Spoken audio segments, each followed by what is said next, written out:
ኢንተለጀንስ ወይም ሰው ሰራሽ አስተውሎት በአሁኑ ጊዜ በከፍተኛ ሁኔታ ጨምሯል። በዓለም ላይ ባሉት 192ቱም ሀገሮች በሚባል ደረጃ ተስፋፍቶ ይገኛል። ይህም በትምህርት፣ በጤና፣ በሳይንስና ቴክኖሎጂ እንደዚሁም ደግሞ በፈጠራ ወይም በኢንተርፕረነርሺፕ ላይ ከፍተኛ የሆነ እገዛ እየሰጠ ይገኛል። ይህም ቪዲዮ በምንቀርጽበትም ሰዓት የአርቲፊሻል ኢንተለጀንት ተቾች አሉበት ማለት ነው። እናንተም በምታዩበት ጊዜ ምናልባት ሶፍትዌሮቻችሁ ከዚህ አፕሊኬሽን ጋር ወይም ከዚህ ሰው ሰራሽ በሆኑ አስተውሎት እየተመራም እያገዘን ይገኛል። ስለዚህ የአርቲፊሻል ኢንተለጀንስ ጥቅሞች ብዙ ናቸው። ከዚሁም በተጨማሪ ደግሞ ተግዳሮቶችና ችግሮችም አሉበት እየተባለ ይወሳል። ብዙውን ጊዜ ሚስቴኮች የሚሰራ በራሱ የማይሰራና የሰው እገዛ የሚሻ ነው ተብሎ ይገመታል። መጪው ዘመን ግን ያስፈራል አርቲፊሻል ኢንተለጀንስ ማለት ነው። ምክንያቱም የሰው ልጅን ስራ በሙሉ ተቆጣጥሮ የሰው ልጅን ከስራ ውጪ ያደርጋል የሚል ከፍተኛ የሆነ ስጋት አለ። በእውነት ግን አርቲፊሻል ኢንተለጀንስ ሲባል ስንሰማ ምንድነው በአእምሮአችን የሚመጣው? አርቲፊሻል ኢንተለጀንስ ምንድነው? እንዴትስ ነው የሚሰራው? ይሄን ራሳችንን ጠይቀን እናውቃለን? በዚህ ፕሮግራም ግን የነዚህ የሁለቱም ጥያቄዎችን መልስ እናገኛለን። በፕሮግራሙ አብረን እንድንቆይ ቻናላችንን ሰብስክራይብ ከዛም በተጨማሪ ደግሞ ሐሳብና አስተያየቶን በኮሜንት ቦክስ ላይ በማቅረብ ጠቃሚ ሆኖ ካገኙት ደግሞ መረጃውን ለቤተሰብ ለጓደኛ በማጋራት ሼር በማድረግ ቤተሰብ እንዲሆኑ ጋብዛለሁ። አሁን ቀጥታ ወደ አርቲፊሻል ኢንተለጀንስ እንደ መማር፣ ማገናዘብ፣ ችግርን መፍታት ከዚህ በተጨማሪ አዳዲስ የፈጠራን የመሳሰሉ ክህሎቶችን በማዳበር ኮምፒውተሮች ላይ በመመዝገብ የተከማቸ ዳታ ነው። ይህ ዳታ ኮምፒውተሮች ላይ የሚገባው በኮዶች አማካኝነት ሲሆን ይህም ኮድ አርቲፊሻል ኢንተለጀንሱ ወይንም ደግሞ ሰዋዊ አስተውሎቱ ልክ የሰውን ያህል ብሬን እንዲኖረው ተደርጎ በኒውሮን ማሽን አማካኝነት ዳታዎቹ ኢንሰርት ይደረጋል። ይህ ዳታ ከገባ በኋላ ልክ ሰው በሚጠይቀው መልኩ መልሶች ይዘጋጁለትና ያንን መልስ አካምፓኒድ ወይም ደግሞ ዳታ ሴንተሮቹ ላይ ስቶር በማድረግ ሰው የሚጠይቀውን በሙሉ ምላሽ በፍጥነት እንዲሰጥ የተቀነባበረ ማሽን ነው። እናም ኤአይ በሚሰራቸው ስራዎች በሁለት ይመደባል። አንደኛው ጠባብ ኤአይ ወይም ናሮ ኤአይ ይባላል። ሁለተኛው ደግሞ ጄነራል ወይም ደግሞ ጠቅላላ ኤአይ በመባል ይታወቃል። ይህም ከሚሰሩ ስራ አኳያ ስለሆነ ትርጉማቸውም ይለየቅል ነው ማለት ነው። ለምሳሌ ጠባብ ኤአይ የሚባለው እኛ የምንጠቀማቸው ቻት ጂፒቲ፣ ሲሪ እንደዚሁም ደግሞ ኔትፍሊክስ ሙቪ ሪኮመንዴሽን የሚሰሩት የተለያዩ ሆኖ የኤአይ ሶፍትዌሮችን ያካትታል። ይህም በአንድ ነገር ብቻ አትኩሮ እንዲሰሩ የሚያደርግ ሲሆን የፊትን እንቅስቃሴ ወይንም ደግሞ ሪሰርች ስንሰራ በዛ ኤሪያ ላይ ያሉትን መጽሐፎች፣ ዶክመንቶች የሚያሳየን በአንድ ዶክመንት ላይ ወይም ደግሞ በአንድ ፕሮግራም ላይ ብቻ መሰረት ያደረጉ ኤአይዎች ናቸው። ሁለተኛው ኤአይ ደግሞ ጠቅላላ ኤአይ የምንለው ነው። ይህ ደግሞ ከፊት መንቀሳቀስ ባሻገር የሰው ልጅ ድምፅን ማስመሰል፣ እንቅስቃሴን፣ አስተውሎትን፣ ትግበራን ያካተተ በሳይንሳዊ የፊክሽን ፊልሞች ላይ የምናያቸውን ገጸ ባህሪያት ተክቶ የሚጫወትልን ውስብስብ የሆነው ኤአይ ነው። እናም ኤአይ ስራው የሚሰራው በጣም በብዛት ዳታ በመሰብሰብና ጋዘር በማድረግ ነው። እነዚህ ዳታዎች በጣም በብዛት ስለሆነ እያንዳንዱን እንቅስቃሴ ሲያደርግም የዳታውን እንዳማላጅነት ወይም ደግሞ እንደ ሪፈረንስ እየተጠቀመ ከሱ እያወጣ ነው ለኛ የሚመነዘርልን ማለት ነው። ስለዚህ መጀመሪያ ሰዎች ዳታውን ያስገቡለታል። ያንን ዳታ ግን ማኒፑሌት በማድረግ ለርን በማድረግ አዳፕት በማድረግ የራሱን ወደ ትልቅ ነገር በማሳደግ ትርጉም በሚሰጥ መልኩ ለኛ ይሰጠናል ማለት ነው። አንዳንድ ጊዜም ኤአይዎች ይሳሳታሉ። ለምሳሌ ቻት ጂፒቲን ብንወስድ የተለያየ ሐሳብን ብንወስድ ዳታ ኦርደርሊ ካልገባለት በስተቀር ዳታዎችን የመዘበራረቅ ባህሪ ይኖረዋል ማለት ነው። በህክምና ላይም ዲዚዝ ዳያግኖስቲክስ ላይ ሲሰሩ ይሄን የተበላሸ አሰራር ሊከሰትበት ይችላል። ይሄ አንደኛ ተግባሩ ነው ወይ ደግሞ ተግዳሮቱ ነው። እናም ኤአይ የሚሰራው ሎት ኦፍ ዳታ ኢንሰርት በማድረግ ያንን ዳታ ደግሞ ኤአይ አናላይዝ እንዲያደርግ በመርዳት ከዛም በኋላ አናላይዝ ያደረገውን ደግሞ ኢንተርፕሪት በማድረግ ሰው ሊጠይቅ የሚችለውን ነገር ወይም ደግሞ ሊጠየቅ የሚችለውን መልስ በማሰብና ያሁንና የወደፊቱን ፕሪዲክት በማድረግ ቋንቋዎችን በመያዝና ማሽን ለርኒንግ የሆኑ እንቅስቃሴዎችን በማድረግ የሰውን አስተውሎ ወይም ደግሞ የሰውን አስተሳሰብ ለመውሰድ የሚጠቀምበት ሜካኒዝም ተደርጎ ይወሰዳል። ኤአይ ብዙ ጥቅምን ቢኖረውም ጉዳቶች እንዳሉትም ይነገራል ማለት ነው።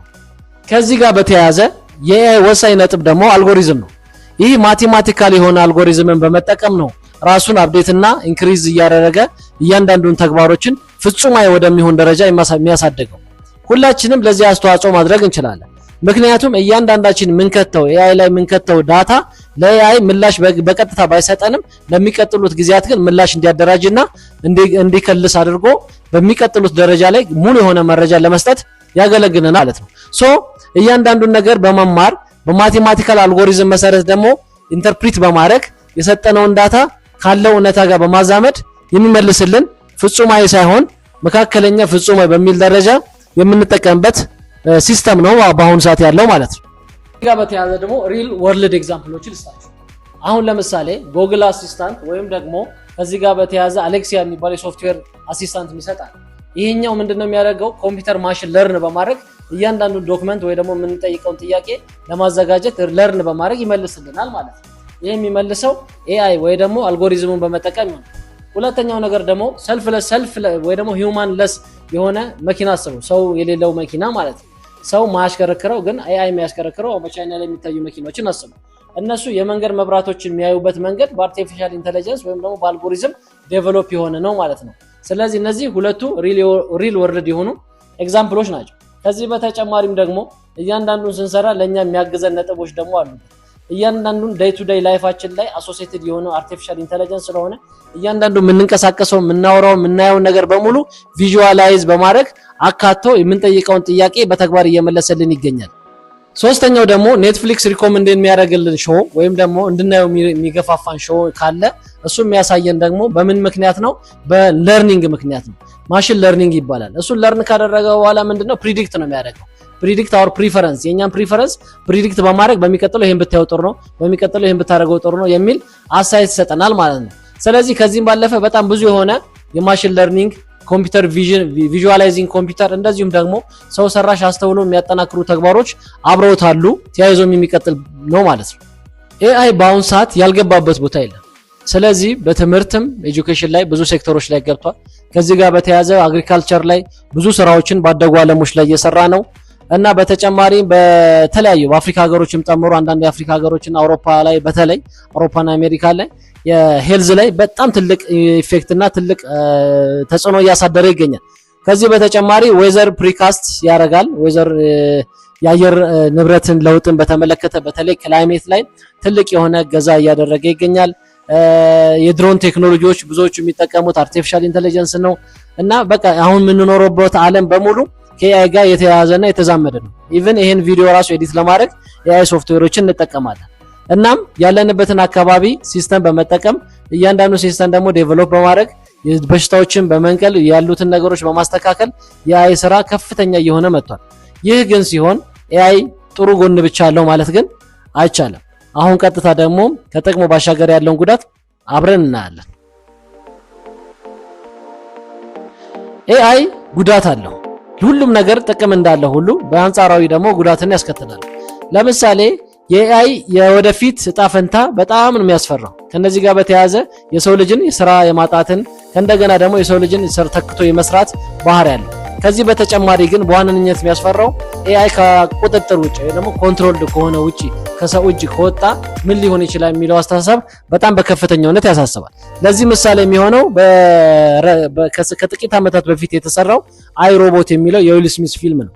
ይህ ፊልም ሮቦቶች ኤአይ ብቻ ሳይሆን እሱ ሮቦቶች እንዴት ከሰው ቁጥጥር ስር ወጪ ሆነው የሰው ጠላት በመሆን ብዙ ፍጅትና ብዙ ኪሳራን ሲያደርሱ የሚያሳይ ነው። ቀጣይ ነገሮችም ለኤአይ የሚያስፈሩት እንደዚህ ነው። ያልሆነ አልጎሪዝም አካተው ብዙ ስራዎችን ከመስራት ባሻገር ራሳቸውን ከሰው ልጆች እጅ በማስወጣት የራሳቸውን የራሳቸውን ኪንግደም ወይ ደግሞ የራሳቸውን ስርዓት የመዘርጋት ከፍተኛ ይዘረጋሉ ተብሎ በከፍተኛ ሁኔታ ይጠበቃል እና ይህ ፍርሃት አሁን ባለው ደረጃ ሲታይ ኤአይን እንድንፈራውና የተወሰነ ጥንቃቄ እንድናደርግ የሚጋብዝን ነው። ከዚህ ጋር በተያያዘ ግን የተለያዩ ኤቲክስ ኤንድ ሪኮሜንዴሽኖች ሬጉሌሽኖች በኤአይ ዙሪያ እየወጡ ይገኛሉ።